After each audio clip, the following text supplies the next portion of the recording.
बूढ़ा आदमी पानी में सोना ढूंढ रहा था। उसे पूरा विश्वास था कि सोना जरूर मिलेगा और बिल्कुल ऐसा ही हुआ। उसे एक सोने का छोटा टुकड़ा मिलता है। इतना सोना शरीर में जोश और जुनून भरने के लिए काफी था। वह जोर से चिल्लाता है। ये एक खुशी की आवाज थी। उस दिन से आदमी यहाँ खुदाई शुरू कर देता है, इसी आस में कि यहाँ सोना जरूर मिलेगा। धीरे धीरे कई दिन और रातें बीत चुकी थी, लेकिन अभी तक सोने का एक और टुकड़ा नहीं मिला था। फिर भी आदमी खुदाई करता रहा, इसी उम्मीद में कि सोना जरूर मिलेगा। एक दिन खुदाई करते समय उसने एक पत्थर को हटाया। उसके नीचे सोना था। आदमी वहाँ की मिट्टी साफ करता है। यह सोने की एक बड़ी चट्टान थी। आखिरकार आदमी की उम्मीद सही साबित हुई और सोना उम्मीद से भी ज्यादा था। इतना सारा सोना देखकर उससे रहा नहीं गया और वह खुशी से रोने लगा। सफल होने में इंसान की उम्मीद ही उसे सफल बनाती है और उसे उम्मीद से ज्यादा दे जाती है। अगली सुबह वह सभी सोने को अपने घोड़े पर लाद कर निकल पड़ता है। उसे पता था कि आगे का सफर बहुत दर्दनाक साबित होने वाला है। आगे उसे जर्मन सिपाही मिलते हैं जो बहुत ही बेरहम थे। वह चुपचाप वहाँ से जाने लगता है। सिपाही उस पर हंस रहे थे। सिपाहियों ने कुछ लड़कियों को पकड़ रखा था और उनके साथ मनमानी कर रहे थे। सिपाहियों का लीडर उस आदमी को घूरने लगता है, लेकिन वह बिना कुछ बोले वहाँ से चला जाता है। तभी एक सिपाही उस पर बंदूक तानता है, लेकिन लीडर उसे रोक देता है और कहता है आगे जाकर वैसे भी वह मरने वाला है। घोड़े पर सवार एक बूढ़ा आदमी मौत के मुंह में जा रहा था। वो जानता था कि आगे खतरा है। उन दरिंदों ने कई लोगों को मारकर लटका रखा था। आदमी उसके बावजूद आगे बढ़ता जा रहा था। आगे इसे दरिंदे क्रूर सैनिक मिलते हैं। इनके अंदर दया बिल्कुल भी नहीं थी। बूढ़ा आदमी उनके सामने खड़ा था, जिसकी आंखों में कोई डर नहीं था। सैनिक गहरी आवाज में उसे घोड़े से नीचे उतरने को बोलता है। बूढ़ा आदमी घोड़े से नीचे उतर जाता है। सैनिक कहता है तुझे मौत से प्यार है क्या, जो तू इस रास्ते से जा रहा है? बूढ़ा आदमी उनको कोई जवाब नहीं देता। सैनिक उसके पास आता है और घोड़े पर लदे बैग को देखता है, जिसमें सैनिक को सोना मिलता है। सैनिक बताता है इसके पास तो सोने का भंडार है। बूढ़े आदमी को धक्का मारता है। उसका पूरा बैग सोने से भरा हुआ था। सभी सैनिक बहुत खुश हो रहे थे। बूढ़ा आदमी अपने डॉग को यहाँ से भागने को बोलता है। डॉग वहाँ से भागने लगता है। क्रूर सैनिक डॉग पर गोलियां चला रहे थे, लेकिन डॉग बचते हुए भाग जाता है। बूढ़ा आदमी गुस्से से लाल हो गया था। गोलियों की आवाज वही सैनिक सुन लेते हैं जो बूढ़े आदमी को पहले मिले थे। इनको लग रहा था कि बूढ़े आदमी को उन्होंने टपका दिया। अब ये बूढ़े आदमी को मारने वाले थे। गुस्से से सैनिक उसे घुटने के बल बैठने को बोलता है। बूढ़े आदमी का क्रोध और ज्यादा बढ़ गया था। उसने कई दिन खुदाई करके सोने को ढूंढा था और इन सैनिकों को कैसे दे सकता था। बूढ़े आदमी ने गुस्से से अपने खंजर पर हाथ रखा और पूरा खंजर खोपड़ी के आर पार कर दिया। शांत स्वभाव वाले अक्सर खतरनाक होते। बूढ़ा आदमी क्रोध से लाल होकर अपने खंजर को पकड़ता है और खंजर दुश्मन की खोपड़ी के आर पार कर देता है। अक्सर शांत स्वभाव वाले लोग बेहद खतरनाक होते हैं। सभी सैनिकों की सांसें अटक गई थी। बूढ़ा आदमी उन्हीं का हथियार पकड़कर उन्हीं को मार रहा था। ये बूढ़ा आदमी एक पागल कमांडो था, जिसने अकेले ही 200 सैनिकों को नर्क पहुंचा दिया था। ये मौत को जेब में रखकर घूमता था, लेकिन इनमें से कोई सैनिक इस सनकी कमांडो के बारे में नहीं जानता था। उसने सभी सैनिकों को ऊपर पहुंचा दिया, लेकिन आगे वाले सैनिकों को गोलियों की आवाज सुनाई दी थी, जिस वजह से उन्होंने अपना टैंक रोक दिया और इसी जगह आ गए। उन्होंने देखा कि सारे सैनिक मारे जा चुके थे। ये लोग एक सैनिक के पास जाते हैं, जिसके पास एक सोने का टुकड़ा मिलता है। उन्हें पता चल गया था कि उस बूढ़े आदमी के पास बहुत सारा सोना है, लेकिन उससे सोना लेना मुमकिन नहीं था। बूढ़ा आदमी घोड़े पर सवार होकर जा रहा था। तभी उसे कोई आवाज सुनाई दी। उसने पीछे मुड़कर देखा कि सैनिक टैंक लेकर उसी की तरफ आ रहे थे। बूढ़ा आदमी यह देखते ही रफ्तार से भागने लगता है। वे लोग उस पर तोप चला रहे थे और मशीन गन से ताबड़तोड़ गोलियों की बौछार कर रहे थे, लेकिन बूढ़ा आदमी फिर भी बच निकलता है। सैनिक उसे दूरबीन से देख रहे थे, लेकिन वे आगे नहीं जा रहे थे, क्योंकि हर जगह माइन बिछी हुई थी। सैनिक केवल एक धमाके की उम्मीद कर रहे थे। बूढ़ा आदमी अपने घोड़े को सहलाता है, क्योंकि घोड़े की वजह से ही वह बच पाया था, लेकिन अचानक घोड़े का पैर माइन पर पड़ जाता है और एक बड़ा धमाका होता है। घोड़े के चिथड़े उड़ जाते हैं। सैनिकों को बहुत खुशी थी, लेकिन बूढ़ा आदमी अब भी जिंदा था। उसने अपना घोड़ा खो दिया था, जिससे उसे गहरा सदमा लगता है, जैसे उसने किसी अपने को खो दिया हो। बूढ़ा आदमी खुद को संभालता है और देखता है कि उसका सारा सोना बिखर गया है। सैनिक भी उसकी तरफ बढ़ रहे थे। बूढ़ा कमांडो अपने बिखरे हुए सोने को बटोरने लगता है। सैनिक टैंक लेकर वहां पहुंच जाते हैं, लेकिन बूढ़ा आदमी अपना सोना बटोरने में लगा रहता है। सैनिक उसे देखकर हैरान थे कि वह किस तरह का आदमी था, जिसे अपनी जान से ज्यादा अपने सोने की फिक्र थी। और हो भी क्यों ना, क्योंकि बूढ़े आदमी ने यह सोना ढूंढने में बहुत मेहनत की थी। ये उसका एटीट्यूड था जो सभी सैनिकों को पसंद आया। आखिर में उसने एक पत्थर उठा लिया, क्योंकि वह एक कमांडो की तरह सोच रहा था। उसकी आंखें यह बता रही थीं कि वह सैनिकों से रत्ती भर भी नहीं डरता।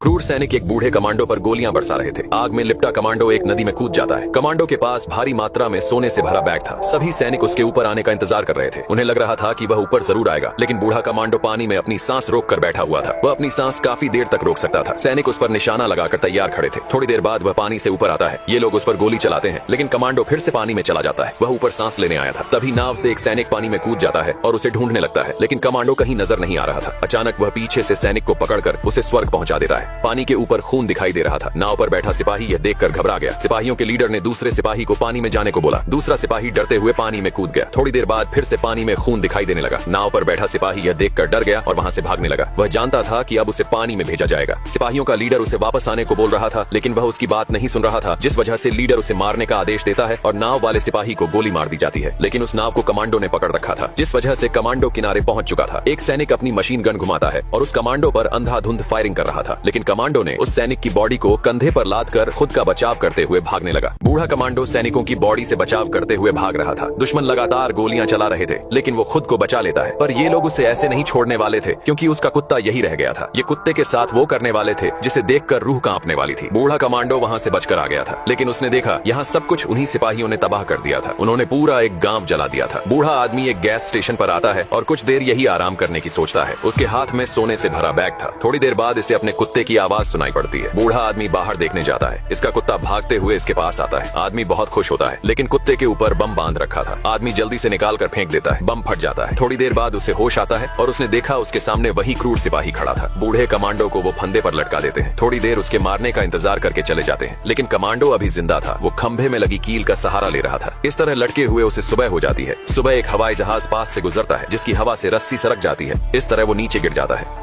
बूढ़े कमांडो को क्रूर सैनिक फंदे पर लटका देते हैं और काफी देर तक उसके मरने का इंतजार करते हैं, फिर चले जाते हैं। लेकिन बूढ़ा कमांडो अभी जिंदा था। वह एक किल की मदद से खुद को ऊपर धकेल रहा था। इसी तरह लटके हुए उसे सुबह हो जाती है। इस दर्द से गुजरने के बाद अच्छे अच्छे लोग पैंट में पेशाब कर देते हैं। थोड़ी देर बाद एक हवाई जहाज गुजरता है, जिसके कारण फंदा सरक जाता है और बूढ़ा कमांडो नीचे गिर जाता है। वहीं दो सैनिक तेल लेने आए थे। उनकी नजर कमांडो पर पड़ती है। एक सैनिक उसे देखने जाता है। बूढ़ा कमांडो जमीन पर गिरा हुआ था। सैनिक दूसरे साथी को बताता है कि यह जिंदा है। दूसरा सैनिक उसे मारने का आदेश देता है और मारने के लिए कट्टा निकालता है। तभी बूढ़ा कमांडो उसे लात मारता है, जिससे उसका मुंह पत्थर पर जा लगता है और वह वहीं खत्म हो जाता है। इस सैनिक को लग रहा था कि बूढ़ा कमांडो मारा गया है, जिस वजह से वह उसके डॉग को भी मारने का आदेश देता है, लेकिन बार बार डॉग के भौंकने की आवाज आ रही थी, जिस वजह से वह बाहर देखने जाता है। उसने देखा कि उसका साथी जमीन पर गिरा हुआ था। तभी कमांडो पीछे से सैनिक पर हमला कर देता है और दोनों को मार गिराता है, लेकिन उन सैनिकों ने उसका सारा सोना छीन लिया था। उसके पास केवल एक ही टुकड़ा बचा था, जिसे वह जमीन में गाड़ देता है। बूढ़ा कमांडो क्रोध से लाल हो चुका था। अब उन्हें कोई नहीं बचा सकता था।